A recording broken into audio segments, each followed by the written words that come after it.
Hello, YouTube and general internet. I'm Atheistic Snail, and I'm sharing my journey with you. My path from Catholic to atheist is long and not significantly different from many others. However, it seems to me that sharing our separate yet equally similar stories makes it easier for others to share. I started my journey in my teen years and finally came to the realization that I didn't believe at all in my mid-30s. My journey had many foundation stones and an uncountable number of steps, but there were several significant ones that I think were personally important and got me going. The first foundation was my family. My father is a Catholic and is very much a believer in both Christ and the church, and I was raised a Catholic. Gasp! I know for some people I'm now double trouble, a godless heathen and a Mary worshipping idolater. But what can I say? That's me and my story. In my father, his belief manifests not in Bible thumping, but in the importance of family. Whether he meant to or not, his example was that family was the center of religion. And not just our immediate family, but our cousins, distant family, friends, and neighbors. He pretty much demonstrated that all of mankind was family and that we should be helping each other. Now, that's not to say he doesn't have some religious hang-ups. For example, I remember being utterly surprised in my late teens when I suddenly realized that he was biased against homosexuals. He wasn't all in your face that they were going to hell, but it was definitely morally wrong. The reason it surprised me was that it went really contrary to this idea that everybody was family. Now, to my father's credit, he is one of the people who is changing along with our society. The more he learns, the less he disapproves.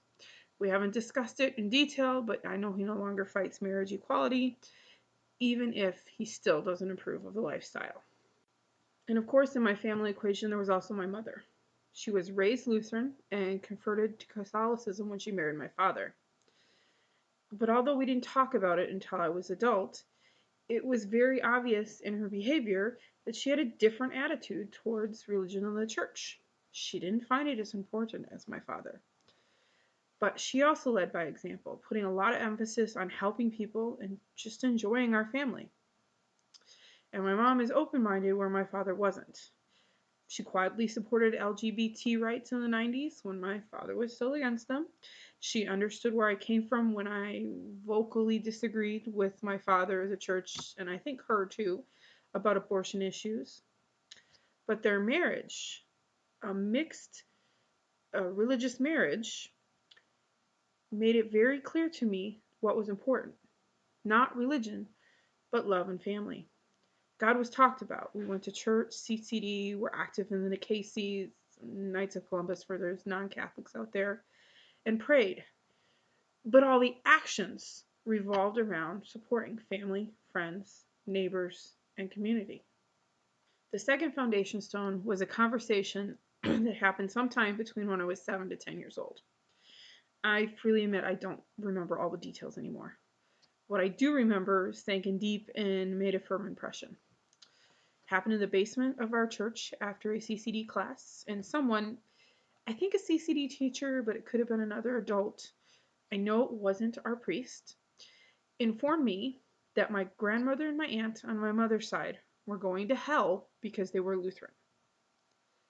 I adored my grandmother and aunt at that age. Being offhandedly told by an adult that these beloved family members were going to hell was traumatic. I don't remember which different adult I talked to after that, but someone explained to me that no, God wasn't going to send them to hell. They were still believers, just of a different sort. However, the importance of the memory wasn't the trauma. I got over that. What it was, at a young age, it became clear to me that I didn't necessarily believe in the same God as the people around me. And that was okay. And what I found myself doing as I grew older was evaluating the God people presented to me and looking at his different faces and seeing if I believed in that face. So at a very young age, I was accidentally introduced to the concept of being skeptical about God claims and evaluating them on my own. Obviously, I wasn't thinking about them in those terms or even that critically at a young age, but it was absolutely a starting point in that process. For example, I remember in my teens not praying during some of the intercessions during Mass because I wouldn't agree with the intercession. That skepticism wasn't intention of either the person who told me my aunt and grandmother were going to hell or the one who reassured me they weren't. But that's the lasting effect that it left with me. The last big foundation stone was my appetite for the written word. Looking back, my parents were amazingly supportive of this for me and my sister. When I was a child, and even now, I read everything that I could get my hands on. I was voracious, and I particularly loved fantasy, science fiction, mystery, history, and true crime. My mom took me and my sister to the library almost weekly, and with a few age-appropriate limitations, pretty much allowed us to read whatever we chose. And we chose a lot, and reading opens your world. I was exposed through fantasy to ideas about other cultures and imaginary places and real places. I read everything from Aesop's Fables to Mercedes Lackey to Isaac Asimov to Ellie Modise Jr. to Douglas Adams to Terry Pratchett. And when you read these stories, they seep into your mind and they expand it. Some stories were amazing and fantastical, some were everyday yet intriguing.